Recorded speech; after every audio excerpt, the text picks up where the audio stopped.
Hello, everyone.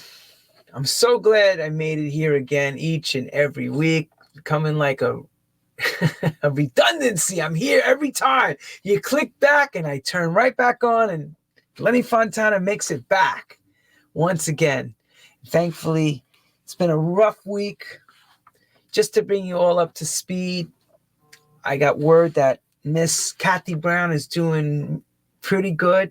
Can't say 100%, but she walked out of that hospital and went home, and she's getting it together. And the next fella that I'm bringing on, his real name in Dutch is Jeroen, which I'm glad he told me it's a very, very authentic Dutch name, Jeroen. And it's super cool. Also, the weather's been holding up pretty good in New York, thankfully. But I'm once again, so happy that we've been pushing TikTok, and everybody's watching the shows again on TikTok, and we're getting so many followers. Please keep sharing the shows. It's working. YouTube Live, as you all know, we've been taking on YouTube Live. That's been going very well. Facebook is showing me no love. Those copyright issues and the sharing just seems, I know we have to do something with Spotify with it, but thanks again for all of you for following us on Spotify with the True House Story Show. And we're building a wonderful fan base. And as you all know, in my shows, we try to get things historically, right? So we may go to a classic artist, which will be legacy, someone that's now, and someone that is happening, up and coming, and now, and our future. So, welcome to True House Stories. I'm Lenny Fontana, coming out of New York City. This week, we take it over the pond where there's lots of canals, in a place that started a lot of things. Music is one of them, because they came over very early to America as settlers, and this is the Dutch settlers. And the Dutch have been doing a lot of things in dance music. Some of the best record producers of today, and some of the labels are actually coming out of the Amsterdam area. One being Spinnin', another being Armada. Those that knows that I'm friends with Armin van Buuren as well, and the legendary Ben Liebrand, who has had a radio show for decades, is part of our class of alumni that had been on the show with us and told his story right here on True House Stories. But today we're going to a younger guy, which is so cool. Real young guy. And let me put it to you like this. Even the name, I'm going to say his name, De Hofnar. Love the name, De Hofnar. Why? Because he helped cultivate, or should I say help create, as one of the original settlers in this house music game, a genre called tropical house, okay? And has taken it to another level, to a point where worldwide, in excess of over 600 million streams, his music, over 600 million. We could be somewhere close to a billion probably by now, which we don't know numbers. I asked him, we really don't know, but it could be anywhere between 800 million or 900 million. But that's a lot of streaming on his music, and I have to congratulate him on that, because there's not many people that could say that has that kind of impact and that kind of reach. He is our future.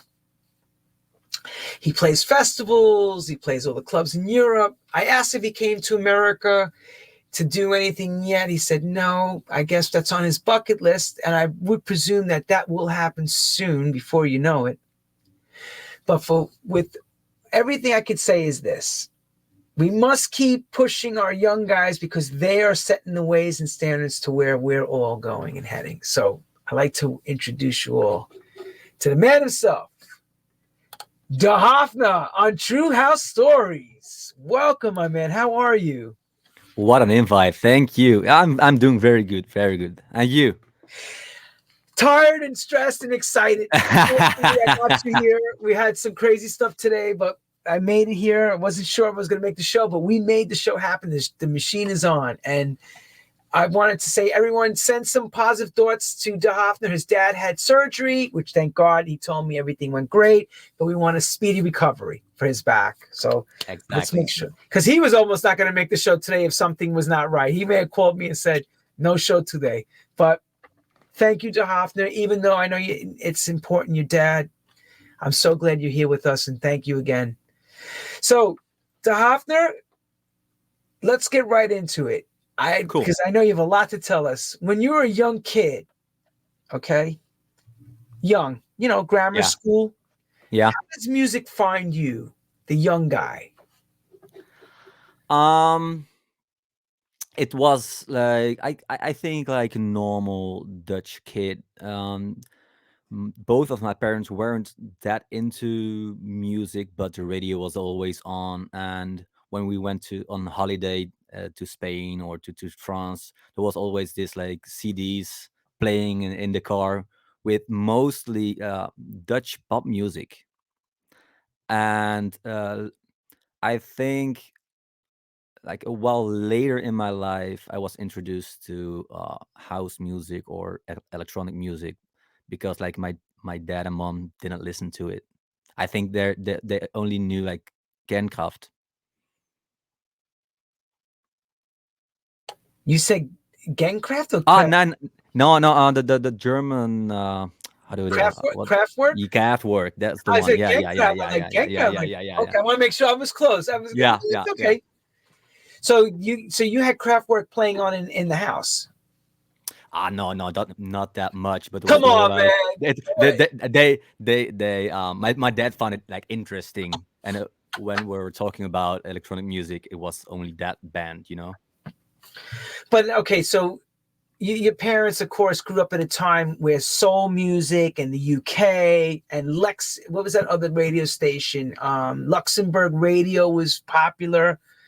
A lot of people talk about that in Europe, that they were listening to that typical radio station because it was bringing something different, like soul music.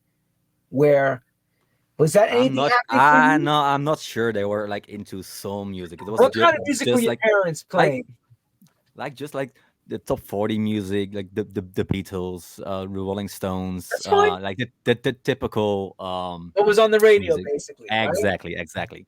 They weren't like music lovers.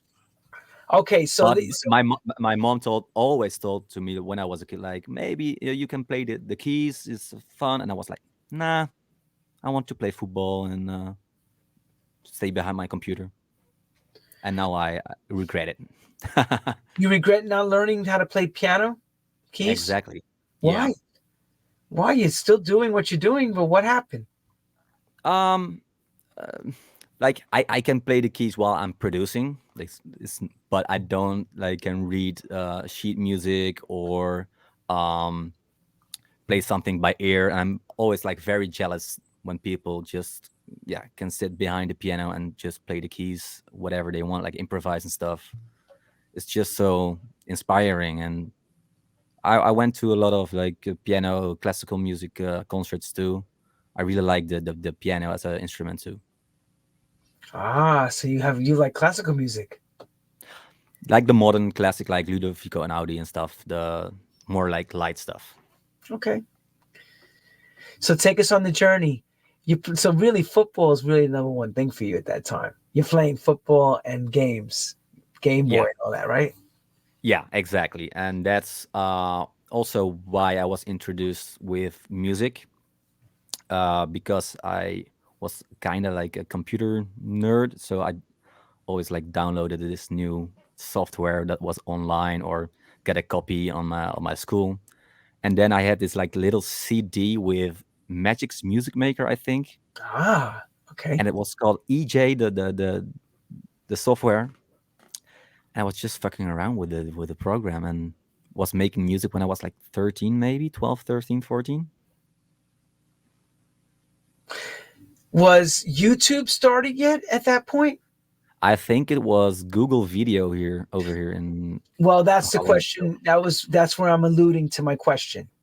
Okay, cool. So here's what back when we all started, there was nothing like that. We had no internet, I know. no watching somebody explain to you logic.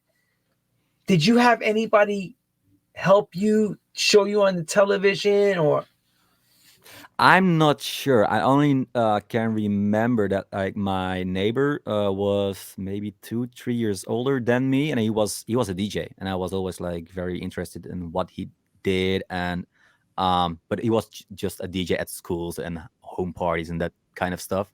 But I can remember I went to him and I asked like, what are you doing behind the decks? Or in decks it was just like a CD player, like two, and he was mixing. And I was like, but I always thought that you were creating the music behind the decks, and he was like, no, it's it's made by a producer. And then I went searching on the internet how to produce the Okay, sound so here's you the play. question. So when he said to you it's made by a producer, did you say to yourself, what is a producer? Of course. Okay, guy, because people think, we magically knew all these things. Does it Exactly. work? No, no, just it's more like, but What do you mean what producer? what what is the difference between a like when it's like Beyonce or Tiësto? What's And then he told me like, yeah, but Ah, Beyonce sings on it, and she has a producer to produce the music. And then he's like, but Tiësto also like creates the music that he plays. So it was a little bit confusing at the moment, but um, yeah, that's when I really started to yeah search on the internet about what does a producer do, how do you make the music on the computer and stuff. And then I found this little CD like the Magic's Music Maker. and then begins, right? So Yeah, that was the very what start. was your original first setup? Wow, it was just like a very old PC, Windows, maybe 97 2000. I don't even know. um I think it was the 2000 when I started So it'd producing. be Windows 98 or Windows 2000. 98, yes, exactly. And it was all just for fun, just playing around. The same, I always like downloaded like Photoshop and um, like playing with the paint. I think it was like word paint. Just to try different stuff on a computer. It's not especially to work on music, but work with a computer to do stuff and to create stuff. Okay, Yahoon, here's the question.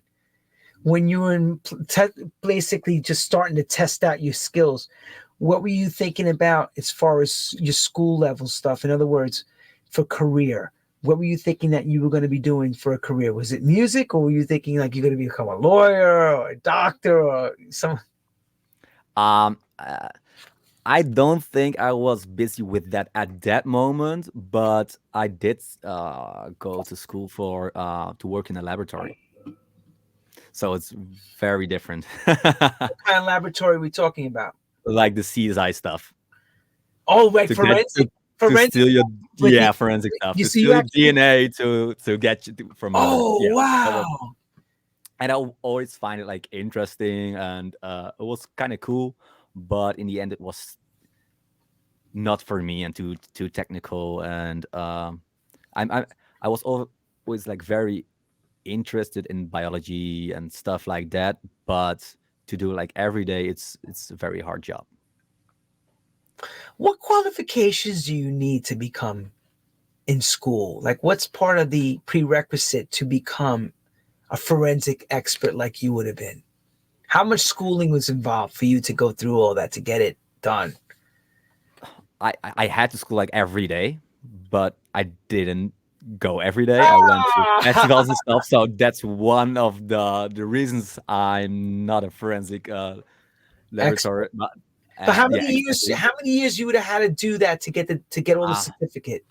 it depends how far you want to go. You can like, um, I think it could be done in 4 years, Oh, it's maybe a four long or 5 time. years.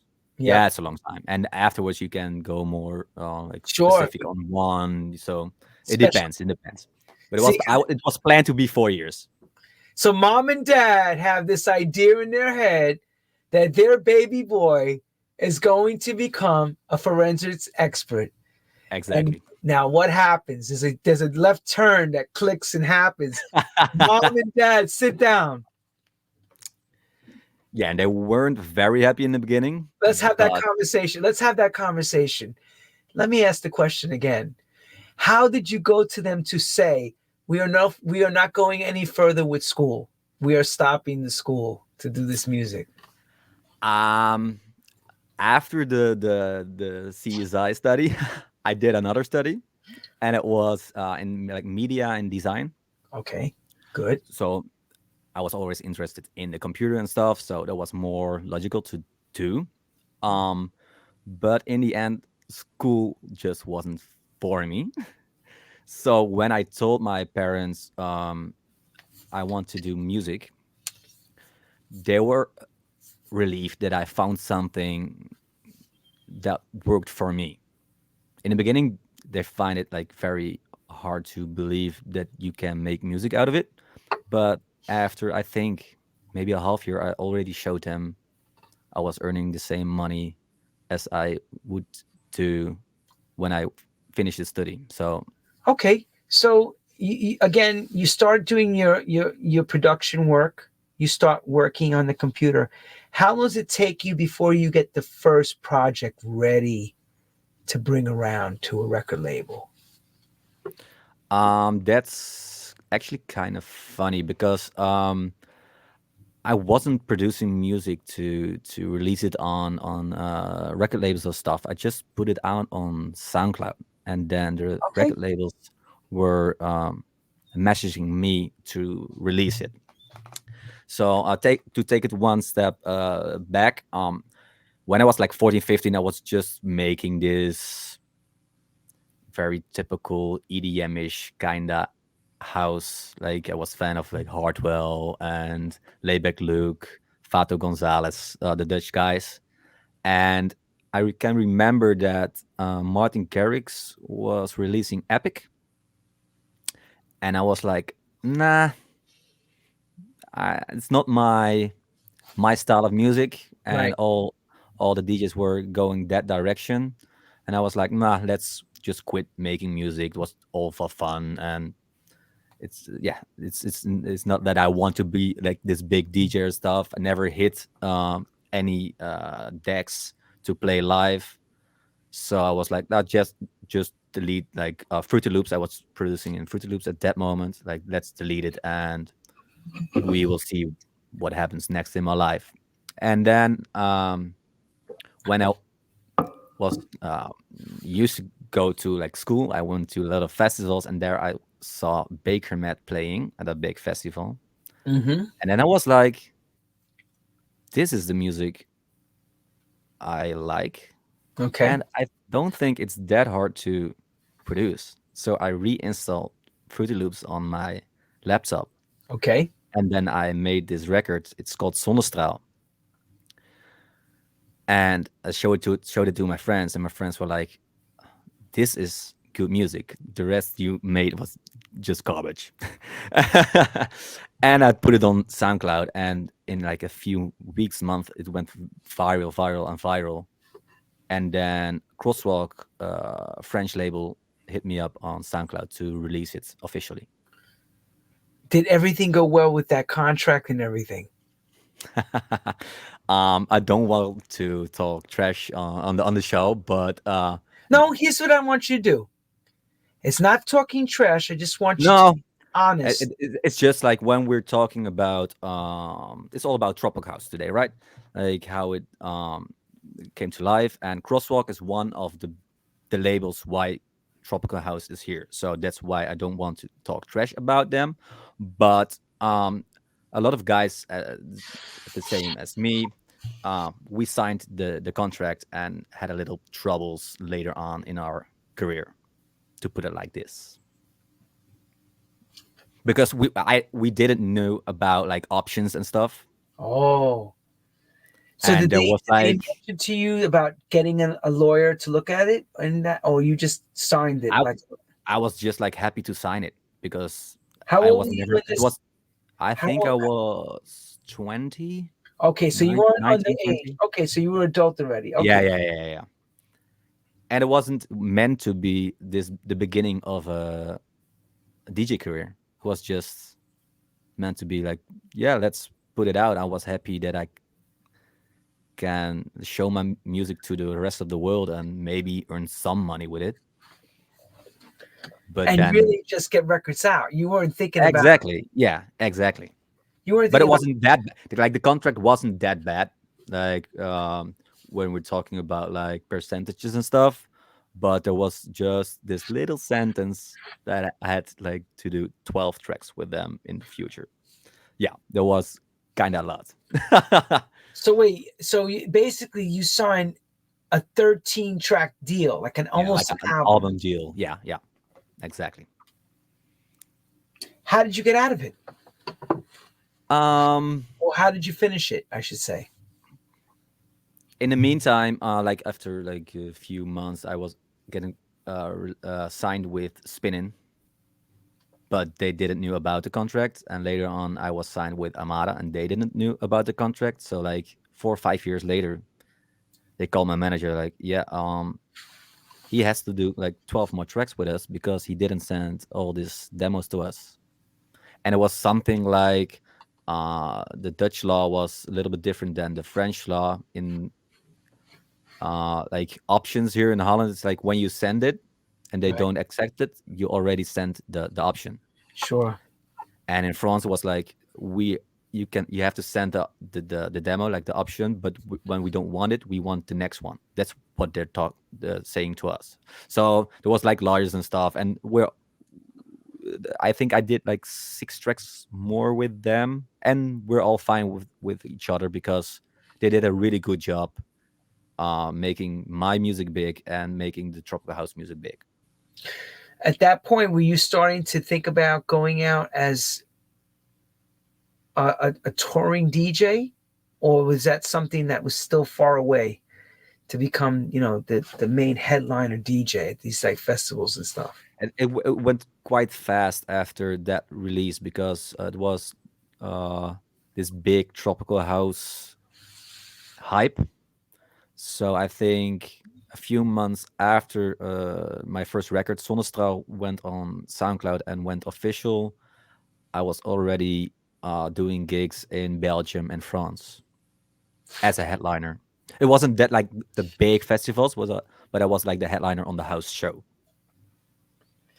Okay, so this is now officially called Tropical House, but pre to that was called Melodic House, correct? Um, I, I think because I think everything with like a new genre is hard to say what it is. I can remember that I called it, and more guys from the scene call it like melodic deep house or stuff something. But nowadays, like melodic deep house is something else. Yeah. So I think we call it like that because it was deep house ish with melodic elements, like more like melodic instruments like the saxophone and the violins and stuff like that. So I think that's why we called it that way. um and it's kind of funny because I was producing more like the piano house with saxophone vibe, and then you had this other wave with Kaigo, Right. and they both were named tropical house, but the tempo was different and some elements were different, but I guess like the vibe was kind of the same. Mm-hmm. So it went on one big yeah, it was all called the tropical house, but sometimes it wasn't that tropical at all. It was just like happy and light house music. Right. But see, I've been under the conclusion that you are one of the innovators of that genre, if not an important piece to the genre of tropical house, Yeah. because there wasn't many people doing it at that time, right? No, that's what and is one of the reasons why I'm doing this at my age still, because I was one of the first, I think, that produced it, and no one could know that the genre was getting that big. Um, the I think a lot of house music starts and new house music starts in Holland and Norway, France, Totally. and it was the same with this genre. Yeah, we're making they were making the people were making tropical house music in France, Norway, Sweden, the Netherlands, Denmark, I think. Yep. And it's kind of funny because it's very cold out out here. It's like nothing tropical. It's like my first It's shows damp. were in Belgium and France. It's like not that tropical, right? It's damp. It's wet. It's cold. There's no sun. It's It's so gray. strange. It's so So strange. why do we do tropical house music in that area? I think it was like this in my opinion, why I started like the tropical house thing is because it was like a counter genre to the big room EDM animal style Martin Garrix, you know what I mean? Alessio, Was all those guys. Yeah. And we were done with it. And I was like, let's chill a little bit and make house music that's also possible to listen when you're at home or when you study or and that was actually funny about the genre. It was very strange because here in Holland it wasn't that big like the first year Right. because people here in Holland only uh, were listening it when they had to study or when they had friends over on the Really? background. Yeah.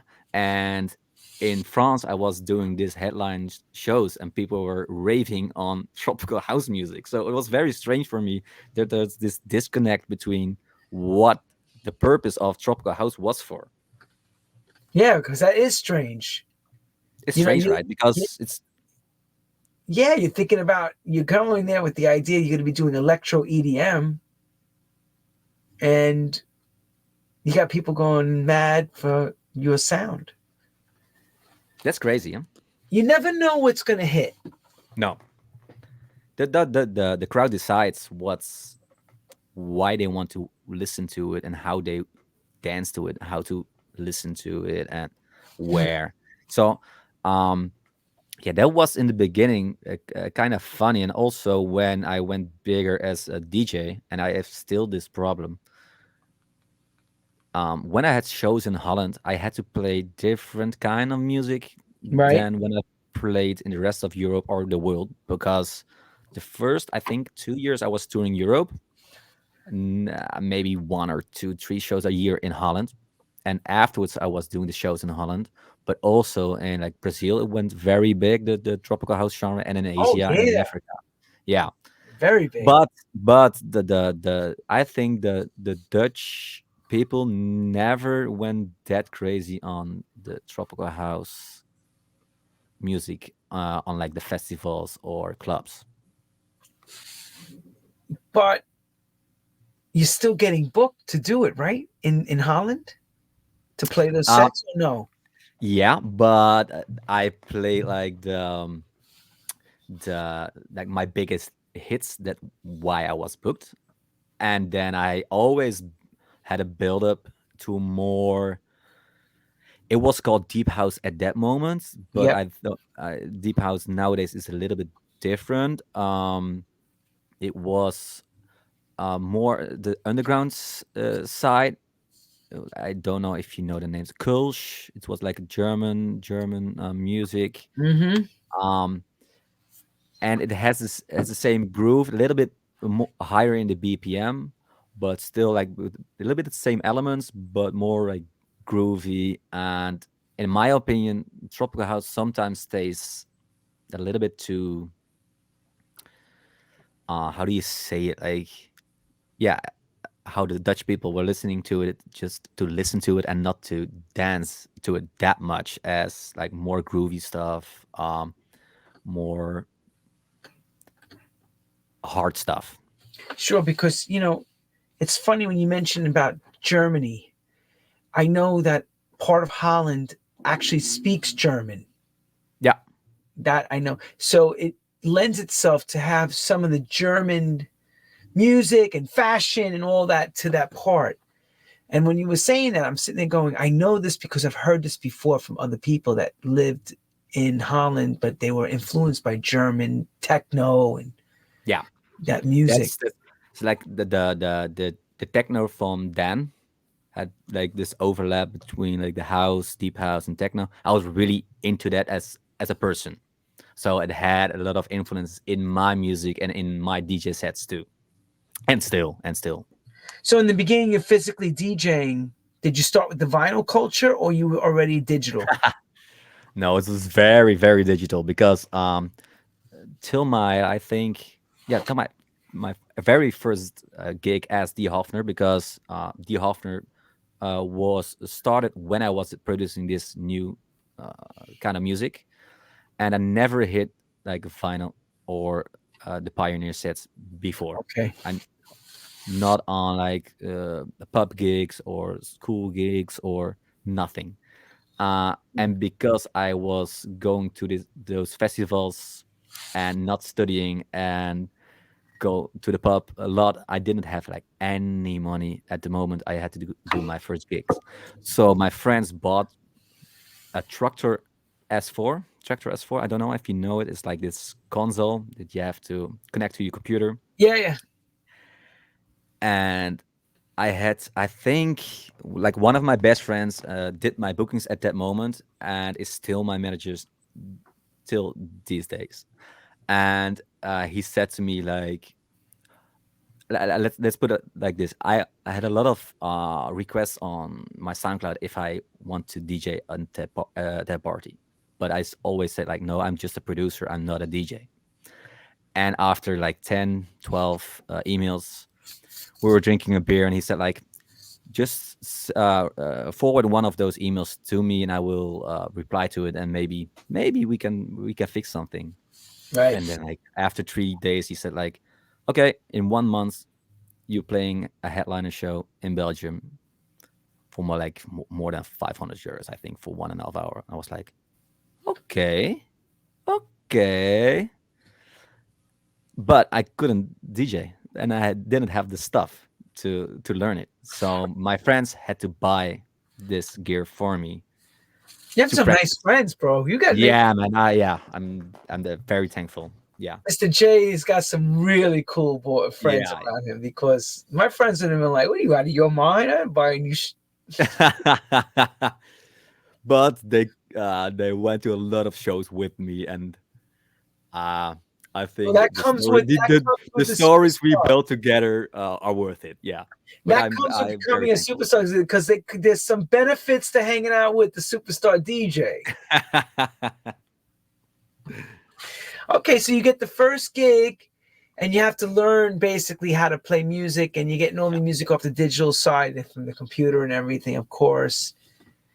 When does it take off for you? Like from this point, from where you start to what's the first record that you make that everything goes wow, like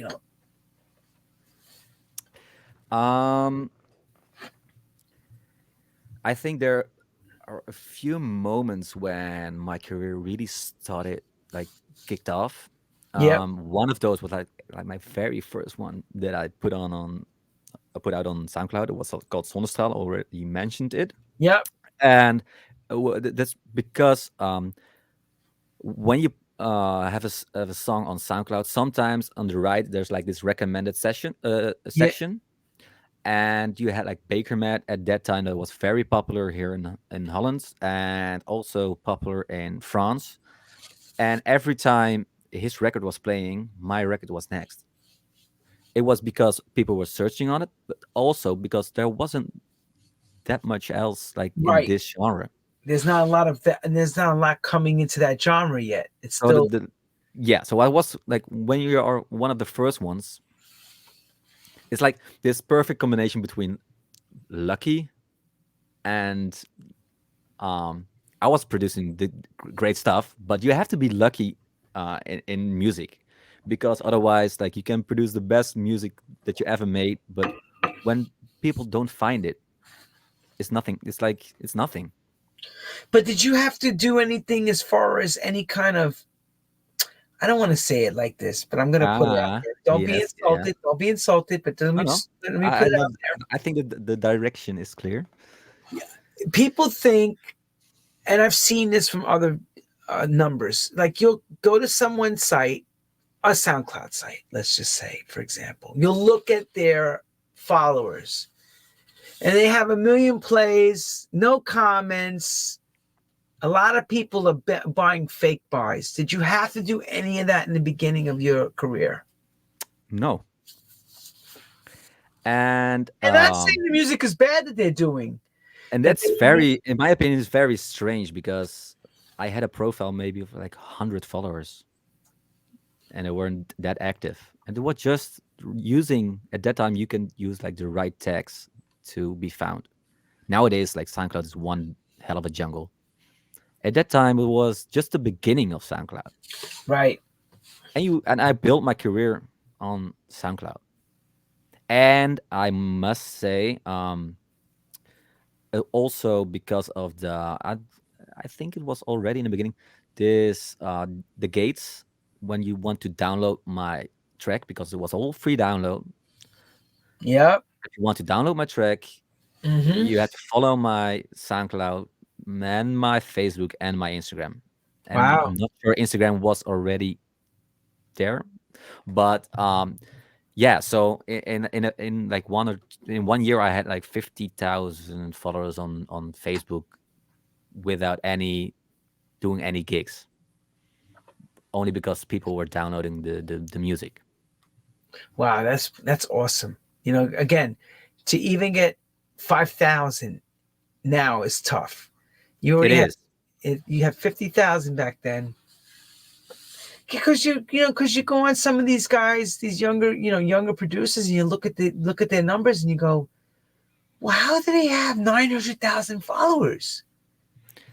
And sometimes, like in the past, I thought like this is never possible. It's like it's all fake, or but I saw it recently on we have me and my friend who started all of this, like my old booker and my manager at the moment. Yep. We have our own management office here, and one of our artists is getting like big on TikTok right now, and also like Instagram, and he's like growing that fast that I was like, it's, it's never real, but it is real. It is possible when people are getting like more commercial or um, ready to be found.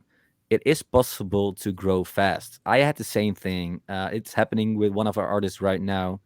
Um, some people say like it's all fake. It isn't. It is possible.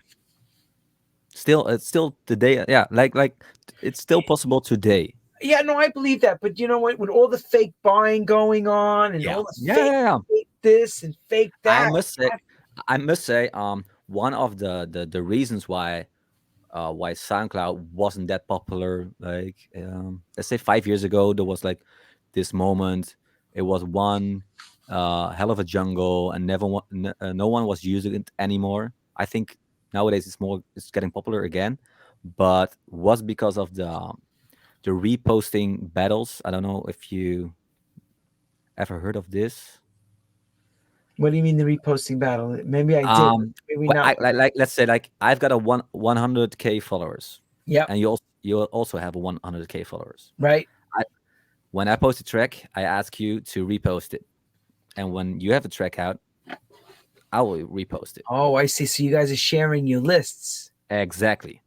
And in the beginning, it was great fun because we were helping each other and we were helping the Sure. genre and the community. But then people were getting smart and building this repost systems that everyone was automatically reposting each other whenever they put something on SoundCloud. Oh, really? So I see what Yeah, happened. So the genre was starting to move quick because his 100,000 hear it, the other guy's 100,000 hear it, exactly. and they would share it and share it and share it. So I can see Yeah, how it's possible. But you know what? It has to be that way because if you buy the fake buys, the algorithms don't allow it to go anywhere. It just stays flat, like a flat yeah. response, you know?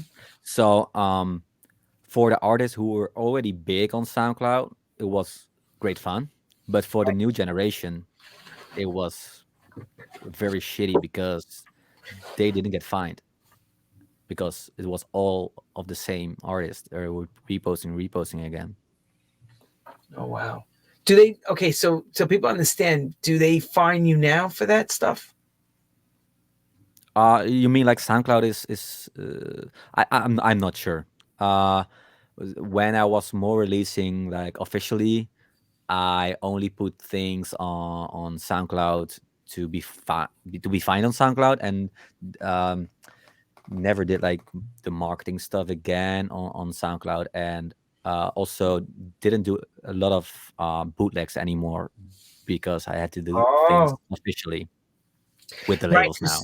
right, because you're now working in the system. You're not outside the system trying to get in the Yeah, system. exactly. And if you want my honest opinion, Please.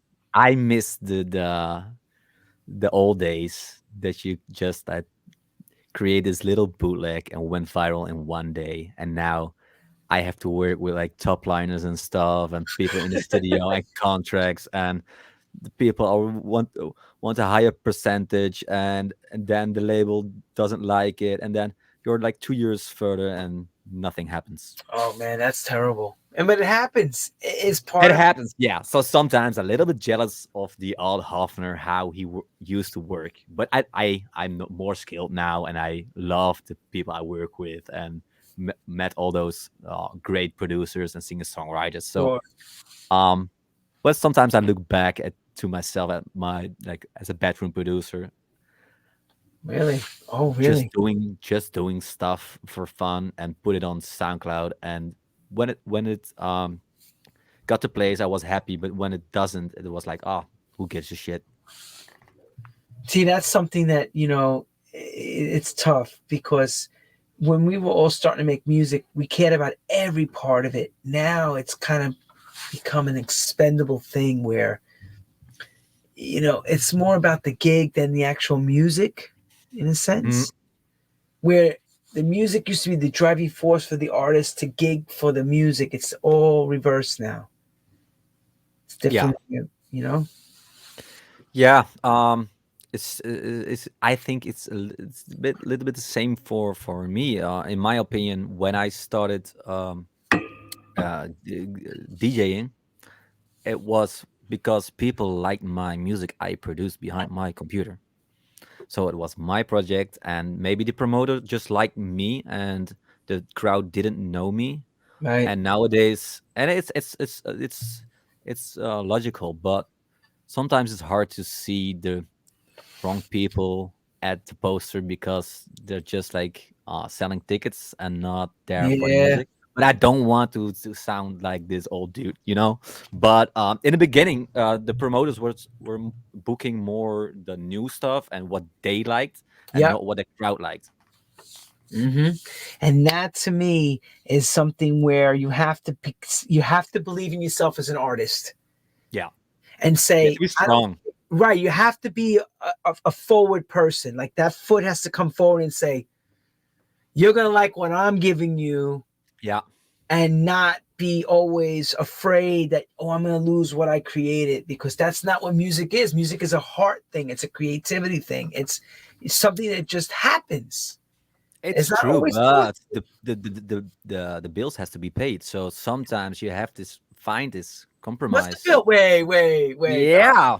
What do you mean? For a guy like you who is rich like you are, come on, man. No, no, no. You The bills has to be paid. So sometimes you have to make a decision um that are hard. Um well, there's a way of saying it more so. You have to make critical decisions to make something what we call commercially viable, meaning that people are going to yeah. like what you're doing. Because you could try to do this classical sound in this thing and go, does it? It's cool for me, but does it really work for the mass? Yeah. You know? But as a producer, uh we all want to make the sound you feel that you want Sure. to hear. And um in the beginning, it doesn't matter how many people are listening to it, but when you are building a career, it really does. And that's something that's important that people don't That understand yeah, that it's a business. it's not just a hobby or a love. No, exactly. What Yeah, started out as something that maybe I'm going to go into the forensic and maybe I'll do the music on the side became forensics became no, music became the business, and then the chance of you seeing the money starting to come in, then each piece like a brick to another brick. You know, as you're building the foundation, it's getting bigger and stronger. And then the last part of it is how do I maintain staying there yeah, exactly. and not losing that? And sometimes the like producer D Hofnar is something else than like the DJ D Hofnar. um let's make an example. When I had like the most busy time of my career, I was touring a lot. I couldn't be like every day in my studio because I was touring, and I had like a co-producer in my hometown working on my tracks too. But I lost the feeling with my own music because like it was good for my career, but as a, like a person and producer, the Hofner, I was losing my product Right, right, right, and right. my music. Oh, that's not good. So how No, did you no, find no. yourself? So how did you find that feeling again, that excitement to say, I gotta get myself structured, grounded, and back to square one again? What brought that back for you? One of the people that said it to me at that moment, like it went very good with my career, but my manager said to me like, Jeroen, you have to make more music again because the Hofner, the Hofner sound, we miss the Hofner sound, and I can see it in you that you're not happy anymore with how your career is going right now. But isn't the money enough to make you happy? No, Why? when it's when it was all about the money for me, um, I think my life was like way different from that. Oh, really? Yeah, like there was like to bring it back to the tropical house music. There was this big tropical house vibe and hype. Um, but then the sound became commercial, like very commercial. Oh, really? Okay.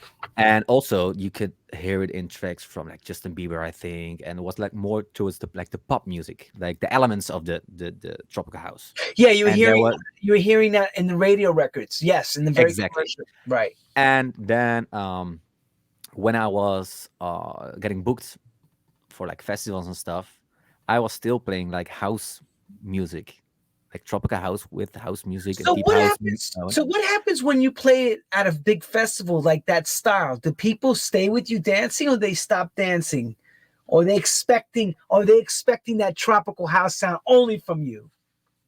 No, that's the thing. Like in the beginning when it was like this hype and more underground thing becoming more popular, people were dancing on the tropical house in my opinion, in my and then when it became more commercialized, Okay. um people were expecting like it to be mixed with more dance or EDM sound, not like very hard EDM but more like the pop EDM, but that wasn't what I liked as a DJ and a What do producer. you like as a DJ? As a how House music,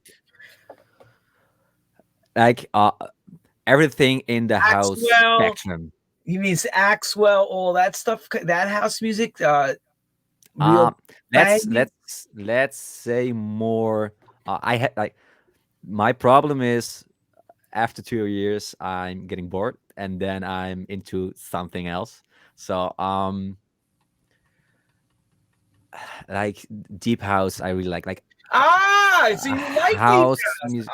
Yeah, Ah, yeah, I like deep house, not like the EDM house ish. So I love like the old actual, but not like the yeah, the stuff that in my world, yeah, our house, yeah, soulful house, yeah, Afro house, yeah. disco house, all that musical Exactly. house.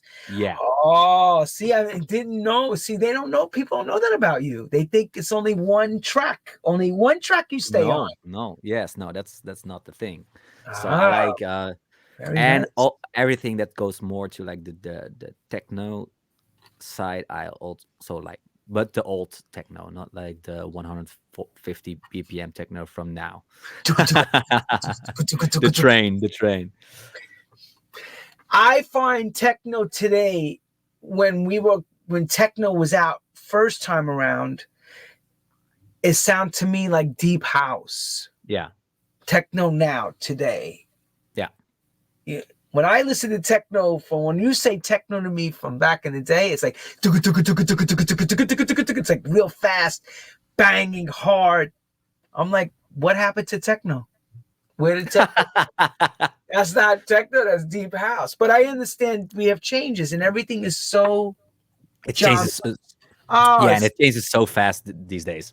dude, it drives us all What is what crazy. is your opinion about? I'm not sure if the same thing is happening in the USA, but about the BPMs going faster and faster. I don't know, but we've all been wondering about this too because I'm seeing people saying the 140 BPM is the new 110. I'm like, Yeah. this is crazy. Why is it going so fast? Do you hate it or do you love it? The question really depends is this. It's not that I hate it because somebody just took one of my old classics and sampled it and they sped it up. Yeah. That's not a problem with me. The question I have is what's the drugs that they're taking to keep up with me? Because there Yeah. must be some sort of speed that they're taking, a drug that makes the brain react that they want it faster and No, faster. I think it's Maybe TikTok, I'm man. wrong. Maybe I'm wrong. It's TikTok. It's the fast consuming of everything. So you're telling me the 10-second videos, everything, the constant changes, the flashing like this, everything is speed, speed, speed, speed, speed. How long did a track play when you were young? Like it was like tracks of like 7 minutes, Well, eight okay. So, minutes, so let's talk about radio. Radio would be normally 3.5 minutes. three and a No, half. Yeah. 3.5. That's normal radio record. When you went Nowadays. out, okay, and then Sorry. Yeah. when we were kids going out to a nightclub, a DJ would play from the beginning to the end. Could be anywhere between minimum 4 minutes to 10 minutes, the same record. Or I DJs I know. knew, like Larry Levan or any of those, would play a record for 30 to 40 minutes, back and forth, same record. Yeah. Yeah. That's And we loved it. Loved it. Now, there was a thing that happened in Vegas. DJs like Scissorhands that were doing quick snips. yeah. Next record, Mhm. 10 seconds, this record, that record. And that became a genre, like speed. People like the Yeah. changes. So I guess guys like myself and fans of the original house music were a little bit like, what is that? Because you're playing 10 seconds. Wait, it's coming to the chorus part. What do you, boom, next record. I've got the same. Right? Like when I started like 10 years ago, I was playing a record like 4 or 5 minutes, and it wasn't that there were like drops in it, or maybe like a drop, but not that like build up, bam bam. But now, when I wait to the like second drop, people are bored. So I want to play the full record, but the crowd doesn't always want me to do it. They want the next record already. Yeah, but it's also because I'm on the same lineup as the DJs are that are playing Fast.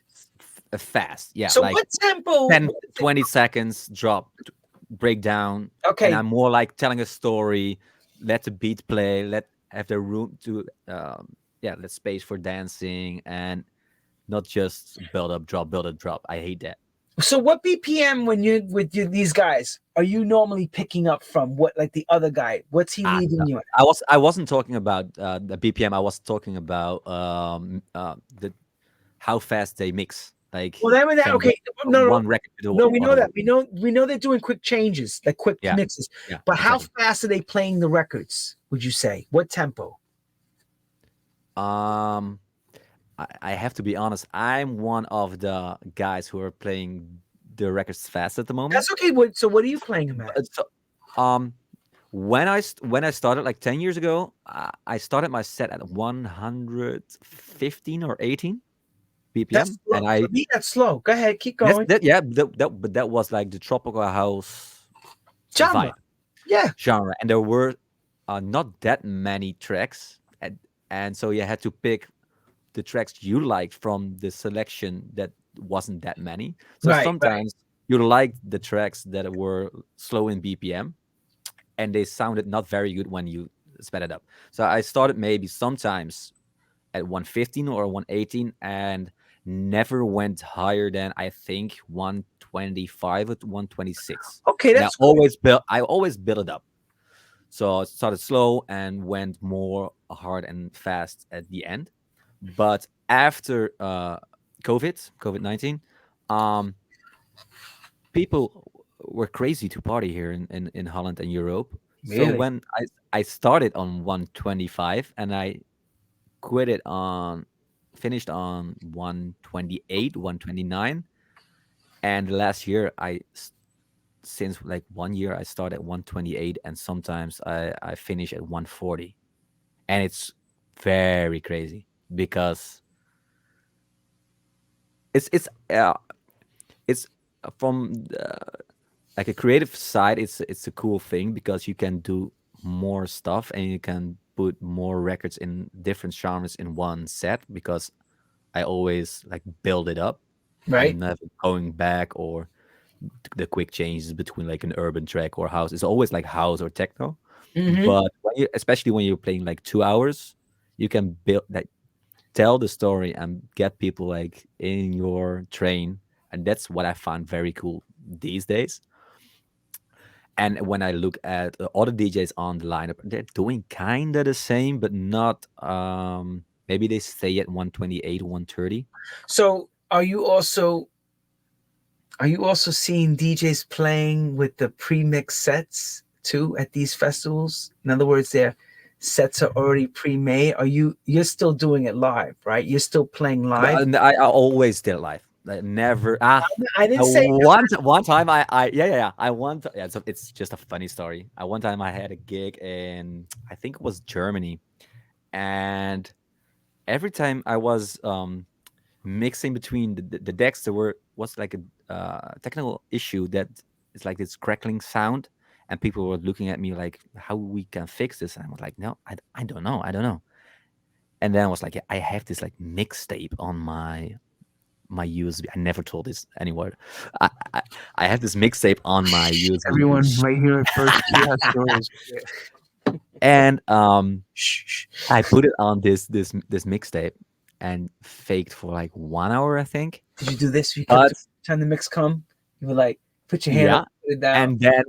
and then the people really liked it, and it was very strange because the people were getting on the stage behind me, Then they were and I was seeing like, something. no, no. You can't watch. But that was just very very funny because it was just a mixtape what was online on my Ooh. SoundCloud, but it was just fun. Well, But I we saw. never did No, like a the reason why. pre-recorded set. Okay, the reason why I ask is this. I know David Guetta. I know he Yeah, played on vinyl, and I know he knows how to mix and all yeah, that. But there's been situations where YouTube videos came out where the, for example, let me show it like this. See my phone, everybody? It's dark. yeah, Meaning when you see the Pioneer and you don't see no lights, yeah. what happens? You're sitting there saying, well, wait a minute, those Pioneers CDJs are not on. Uh-huh. But That, yet every time you hear a mix, yeah, yeah, you yeah, see yeah, yeah, this. yeah, yeah, yeah, yeah. So, and then the response came from the editorial was, well, we've had to time our music to the pyrotechnics and the light show. I don't buy it. That's one of the reasons why I like real house music and real techno music, because uh the DJs are there for the music and not for the Thank show. you. And from like a commercial side, I get it. Like, of Yeah. course, well, like when you got like this like big hit and you get booked on main stage Tomorrowland and they say to you, we have to do it pre-recorded because the show blah blah blah. Who am I to say no? I won't do it. I won't play if it's not live. Of course, you say like, okay, let's go for it. But I'm in my circle of people, I never met someone who did it.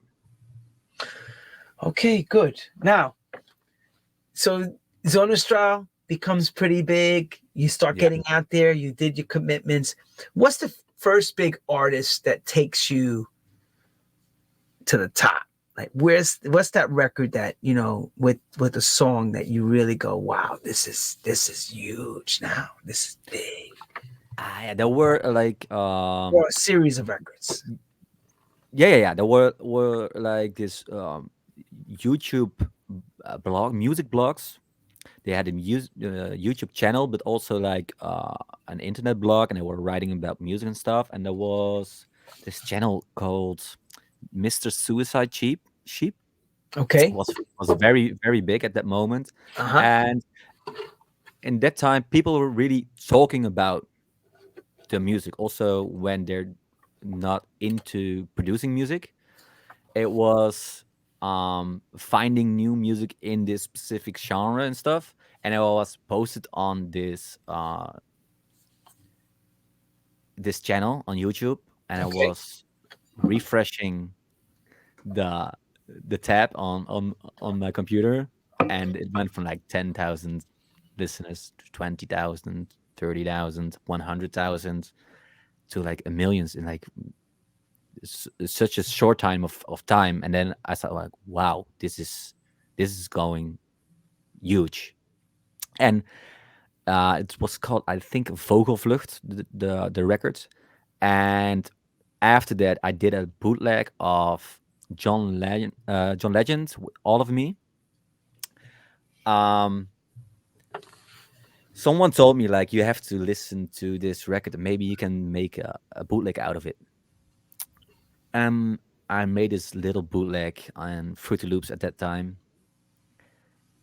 Used the saxophone in the build-up, and something magical happened to the record. It has been deleted and re-uploaded on YouTube by several channels because I didn't have the rights. But Declare. at one point it like had like 100 million plays on YouTube, and it was supported by Tiësto and other big DJs at their radio shows. So I think that's one of the records that went like very big on the bootleg side. And then I did my first official release on Spinnin with Sam Feld, and yeah, it's also like one of the founders of the tropical house genre. And that's when your life changes at that Yeah, point. yeah. Everybody has that life-changing moments, like lightning hit you. And it had all happened in like three How many months, months? 2 months? 2 months.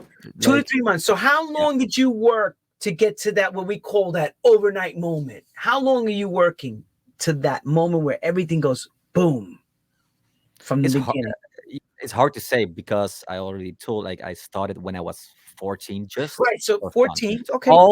all those little moments that I was just playing around behind my computer, figuring out how to play the notes on the keyboard and how to mix and download the right samples and how to rip a vocal out of a tune and stuff like this. I think I was 21 when this moment happened. Seven Yeah, years, about seven to 7 years. 8 years, 7 to 8, Yeah, almost 7.5 years. Because but I didn't knew I was working all the time, all that time. I just I thought I was just doing that for fun. So right. I never had this big dream about being a producer or a DJ. It's crazy, No, right? and that's the greatest part of this whole thing. You didn't have the dream. No, I didn't You have the didn't have the dream. dream. You're just doing it. I had the dream when I was doing it like the first year. I was like, wow, I finally found what I want to do in my life, and I'm quite good at it, and I want to do this for the rest of my life. Like, I know I can't be a DJ for the rest of my life. When I'm like 70, I'm not behind the decks, but I can produce till I die. I can work in the music industry to whenever I want. So I really like the whole industry behind it. All, it's like it's a very difficult industry to work in, but a very Sure. interesting world to work in, because you work with like very creative people, but also like the business side of it. So, and normally that's like clashing, and you have to find the right way to be creative and uh, work with all those business guys. Yeah, right. It's a balance. It's a balance It's a of being a balance, good yeah, businessman and being a creator. yeah, And this is a problem with the art world. Some people are great at being creators and very bad at business, yeah, not understanding deadlines and getting things done because they're just playing the super cool. I want to be, just do what I do. Let me just make the music. Forget about the business. And in this game today, you got to have both. You have to, and do them well, because you got to be able to talk to record labels. You have to be able to talk to your management. You have to be able to talk to the people that work with you too, and keep us, get records done, keep a system going, because this thing is changing all the time, super fast. It moves like speed of light, like that. Everything's yeah. moving. And the shitty part about it is that like most creative people aren't good in business, because I think there's something different in the brain. Right. The Why there's like most creative people are not accountants or no, doctors or lawyers. there's They're a more, reason, right? there's a reason they're more, we find them to be more avant garde, super Uh-huh. cool. They don't follow the rules of everyday life, they have their own rules, which makes them Yeah, but cool. then you have like this whole new kind of artist, I think, because especially in the electronic music, uh because in the past DJs want to be like seen, but a lot of producers are DJs right now, and especially I think in the tropical house, all almost all the guys who were making the tropical house genre in the beginning were like introvert people, Mm, and weren't like show guys. They no, just want to make music behind their computer. like a scientist working on the, in the lab, Ex- right? exactly. And then we all went to the stages, and everyone thought we want to be a DJ, but no, we just want to make music. But when I found out playing records was cool and getting the crowd crazy, yeah, I loved it. But in the beginning, when I had my first gig, I remember one like or 5 minutes before the show, I said like, this isn't for me. I want to go back home. I was so nervous. Oh, tell us about it. What happened? Um, so my friends bought the gear for me. The setup. I practiced a lot. I already knew what I was going to play that night. It wasn't pre-recorded, so I was very nervous. Um, and I remember I was in the car. My parents were with me that day. I was Wow. sitting in the car with my parents, and we were driving up to Belgium, and we arrived at the festival, and they said to me like, yeah, your booker told us this is your first gig here in Belgium. And I was like, Here in Belgium. I was thinking it's my first gig ever, but I was playing like, yeah, it's very cool to be Yeah, here, blah blah blah. Yeah. cool. And then I was so nervous, and then I said to my mate, that was my booker and my manager right now, like, this is more for you. I'm not gonna do this. And he said like, yeah, but it's already paid. You have to. And I was like, oh shit. I have to do this right now. And a lot of my friends were there to support me. And after I think 3, 4 records, I was like feeling it and getting loose. And I was like, the people were dancing and yelling, and I was like, I want to do this for the rest of my life. So a lot of But can change in a few minutes. but the anticipation of getting there, the stress, the nervousness, you're Oh like, wow, I want to go home. I want to go home. yeah, yeah. And I had Well, that for a little while the first year. Avicii, Yeah, Avicii, if you watched Avicii, he of spoke course. about that. He said, I hated doing it. He would rather been doing what you said, be in the studio all day and night, but one record after another. The shows was what really did it to him. They killed him. Yeah, and not only producers and DJs has this problem. It's also like the singers and other artists. They really like to create stuff, but and they are performing because they need the money That's important though. Well, because you need money to do what? To survive. and to create. And to keep doing this thing. Yeah, Otherwise, if you have no money coming in, you can't stay in the game. exactly. And But to be sure, I like to DJ. Uh, But the first year it was stressful because I wasn't that skilled. So I was also nervous because I well, you knew have I to, wasn't that skilled. Hofnar, you have to understand. Everybody, when they first start out, is in that same position. You're not going to be a superhero I without know, but studying, but the without difference, training, without training. You know what I'm saying? was all of my colleagues were like DJing since they were like 14 or 16. So they Yeah, were. because you came in late. You came I in came late. in very late, and my first gig was at a festival, and I never touched the decks before. Now, So your that's friends. Well, here's a question then: the friends that you took were your colleagues. That were yeah, they playing festivals or they're just small party DJs? small parties. Yeah. So you coming in like A-level list guy, A-lister guy. Hmm. It's a different world, dude. It was Much different. very strange to start as yeah, you say A-lister, like a festival You DJ. started at the top. You I didn't work. started at the top. You didn't Yeah, go like that's this. it's You know, crazy, you play at the and it's bar, all and it's all because tropical house. play at the hashish place. You know, no. With mom and dad are driving you to Belgium to play a festival. Exactly. That's big, dude. That's something to Sometimes laugh at. There's nothing to laugh at. it is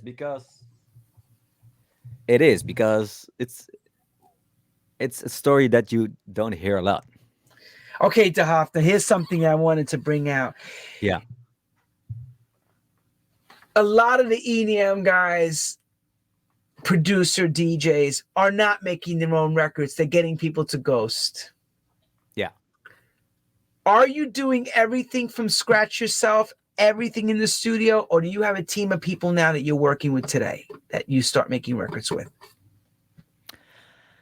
It depends on the record because sometimes I got like a top liner. That's Someone sent me over a, collaboration. Yep. a demo of a track, but that track is also like made in a studio. So maybe I like some elements of the instrumental that they used. So sometimes I use their like chords or their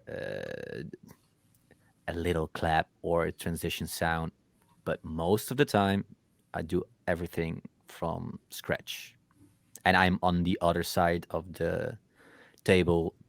I'm co-producing for other artists too. So Does that mean mixing in the whole thing to finished product to where you hand in the wave file, MP3, everything? no, no. I'm not that skilled in like mixing and mastering. I'm more a creator. Okay. So it depends on the tracks. Sometimes I think my mix sounds perfect and I only need to be mastered. And sometimes I'm like, nah, I think it can be like 20% better when like an engineer who studied for only like mixing and mastering brings it to the next level.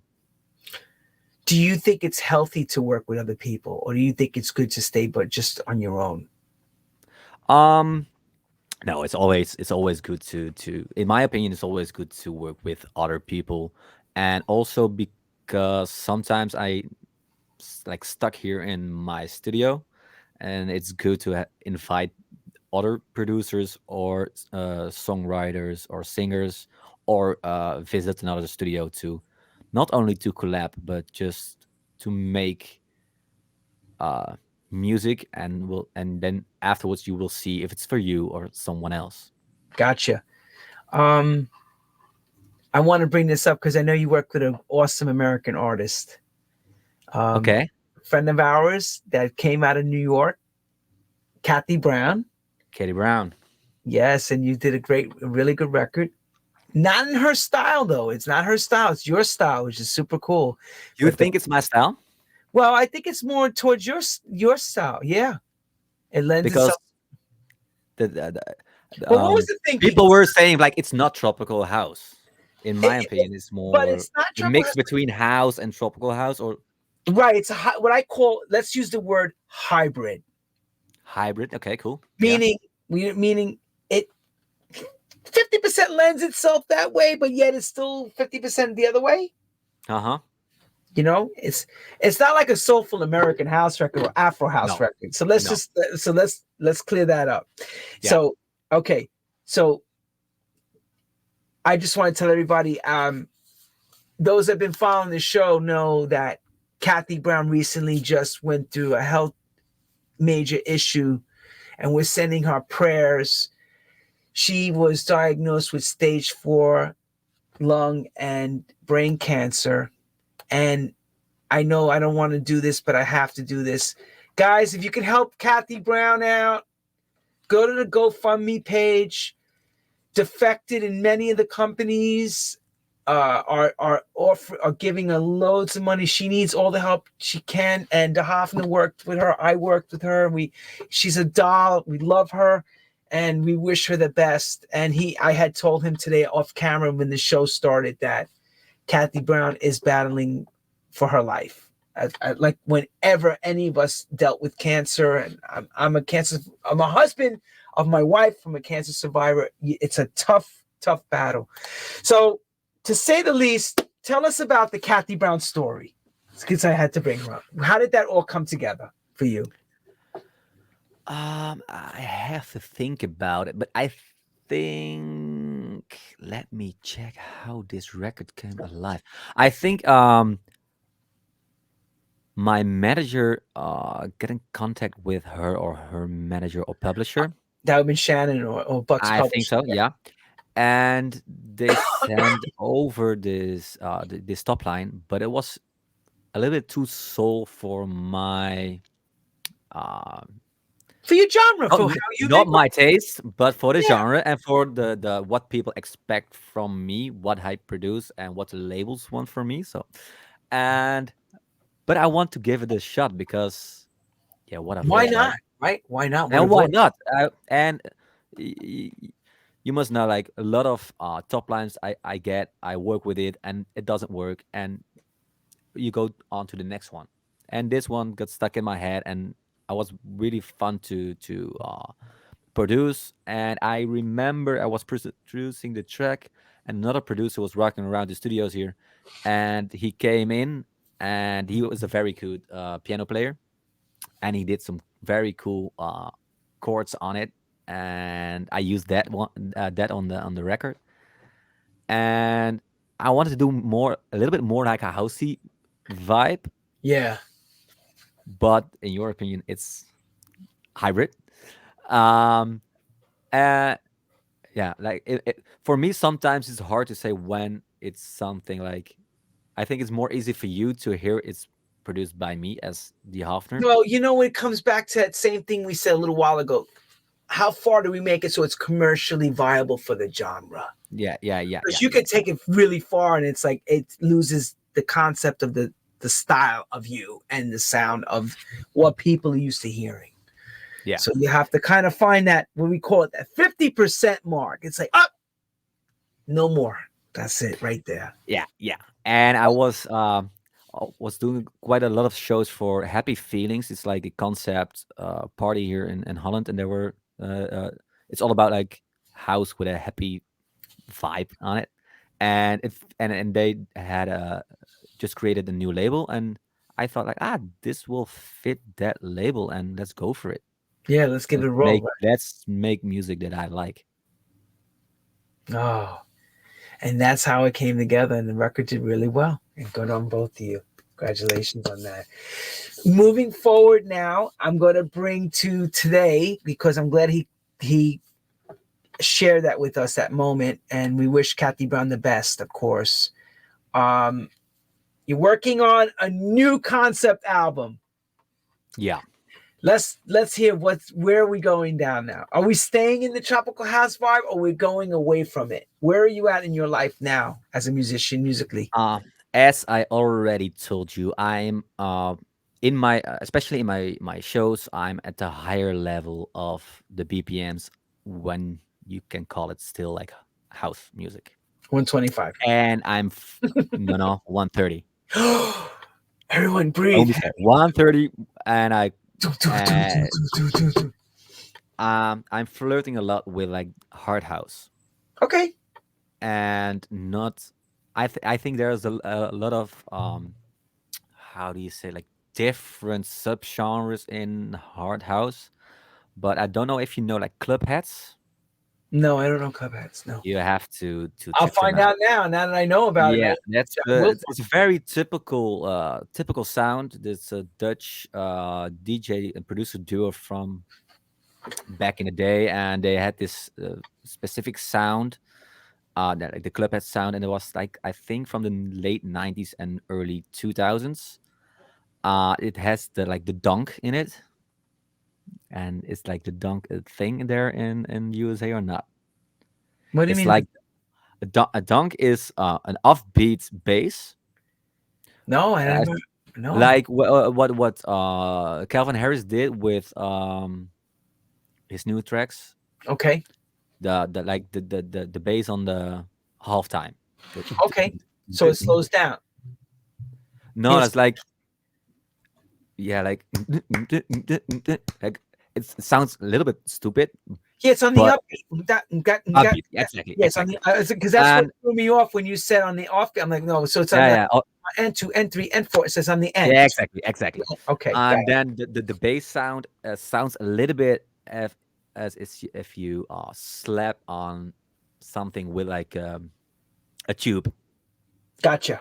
It's a very specific No, sound. that's a Dutch German thing. That's not that we don't do the Americans or the English. I never heard the English do that, but it's the Dutch I know doing that. The English also did it, and it Okay. was a club in, I'm not sure. I think Liverpool, called like Wigan Pier, Okay. I think, and that genre was very popular at that club, and but it was like from back in the day, and I'm sometimes playing that kind of music because it's music from when I was young, and I really feel it, and so I'm producing that kind of stuff. Just now, it's just for fun, but maybe I want to You never bring it know. You may give bring it it out. to You a never label and know. it goes, wow.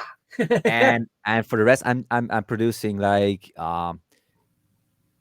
let's say a house with tropical house influences, but on 130 beats per minute. Jesus. Yeah, Wow. and I want to bring back the saxophone here and there. So, um, yeah, More I think that, sax, more sax. More sax.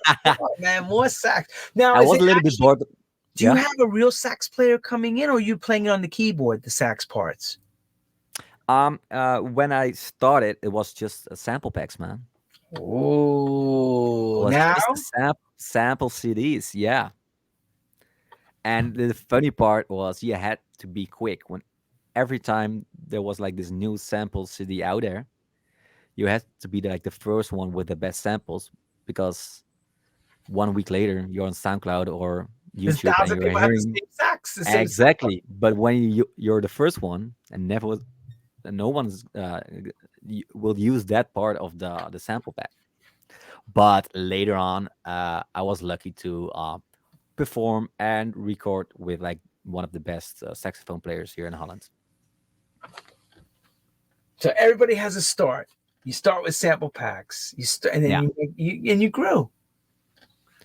That's But that's it's hard to say like grow, because like one of the biggest hits was just like this sample from a sample pack. I chopped it up.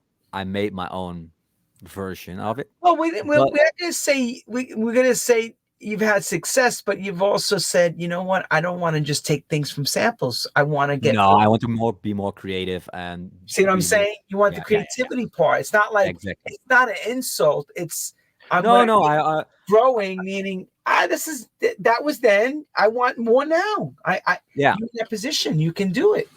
But I think things like splice is a big thing in USA, right?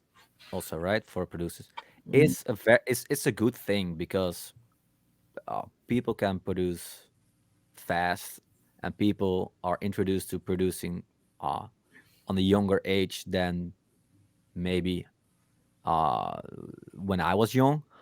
But people has to use it on the right in the right way, and don't want to produce too fast and take some time. But when the competition is high, people want to produce very fast, and then the quality goes uh, down. Any dreams or aspirations coming to the ocean across to do Electric Daisyland, all that stuff like EDC and what's the other one in the desert in LA in California, Burning Man. Burning Man. You want to do any of that stuff? Is that part of your on your bucket list as a DJ producer, or you like It's staying in Europe? it's it's now. Of course, I want to go there. But it's always hard for me to dream, and I don't have like how do you say I'm not a fan of someone. I'm not that easy inspired by people, and I'm more like my dream is to work in the music industry as long I live, and I'm happy to do the gigs in Europe, but and the rest of the world, and I really want to go to USA, but I can die happily when I don't do gigs in the USA. And it's not that I'm not you ambitious, yeah. but it's more I am just happy how my life is at the moment. You married, have children, or you No, still not yet, not yet. But I'm with my girlfriend, and we're planning to have kids. Yeah. Is it hard for you being in the circuit to keep the good relationship and the business separate? Um. You know what I No. mean? Meaning because Yeah. Yeah. there's the drinking, there's the women around. There's a lot of things going on in these big festival gigs and everything. Yeah. Been there, done that. That's the And you that's the have the thing. T-shirt, right? You have the T-shirt that says "I've been Yeah. No. Yeah. Of course. I know what you mean, but when you're You know, getting older, it's not that hard to keep it separate. recommendations for young producers. Can you help us? Can you tell what a young producer should not do? Oh wow. Um. Not do. Or Don't okay. or do right Now, away. like let's say like let's do make the music that you want to make, and it's it's very easy to say that because it worked for me. But I think the chances of you going like very big is bigger if you produce like a new kind of thing that people in the beginning think like, what is this genre or what is this kind of house, than just copying the rest of the people, and that you can be found because everyone is making the same shit and it's not special anymore. So I think there's more chance to grow big when you just do the thing Uh, don't be like, I want to be unique. Just make what you think is right, what you feel, because you have to feel the music. And someone else said that as well in the show. And because I asked the question about the classic names, Tiësto, let's say, or Yeah. any of the names, Armin Van Buuren, Louis Vega, you could go through any name, Carl Cox, whatever. Yeah. And what they had said was, don't copy them, be you. Yeah. But For you to like stand the thing is, like, Tiesto is copying everyone. David Guetta is copying because they already had their moments. They just are staying alive by being this commercial project, and it's cool. But when you're gonna copy Tiesto, you're gonna copy the rest of the world because everyone is making the same shit. It's a good way Yeah, of right. putting it. Everybody's making the same old shit. So if you make new shit, it better be standing out and don't go Yeah, too far over the line, because otherwise your stuff will be shit. exactly.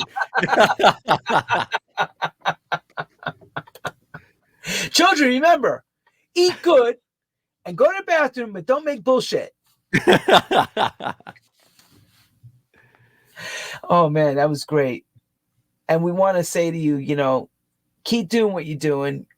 It's working.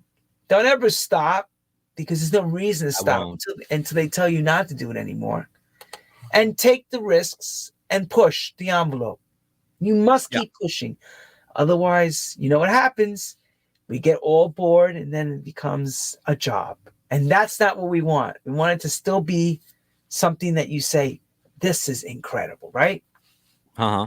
For sure. For sure. When's your next gigs? I'm going on a holiday. I'm going to Thailand for 1 month. So Oh, awesome. let's chill a little bit. I had a very cool schedule this summer, so Are you it's time playing to. out there? Are you playing out in Samui and Phuket? Or are you just going out there No, I said I want to like this yeah, holiday? lay on a stretcher on the beach with a Drink, great view, eat. with a nice drink. Exactly. Well, my friend Hofnar, I can't thank you enough for coming on True House Stories and sharing your success with us. Thank you You for know, letting me being part of the show. oh yeah, you're part of our gang now. We can't thank you enough. You're amazing, bro.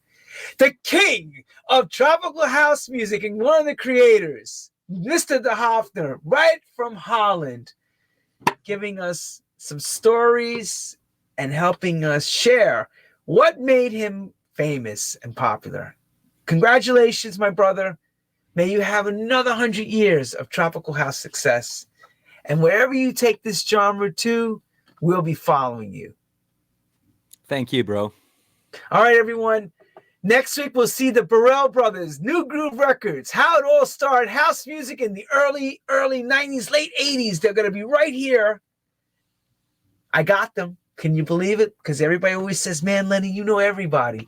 Well, now that I met the Hofner really well, I do know everyone now. Good night, everyone. Thank you again for True House Stories. See you all next week right here. Same bat time, same bat channel. Ta-ta.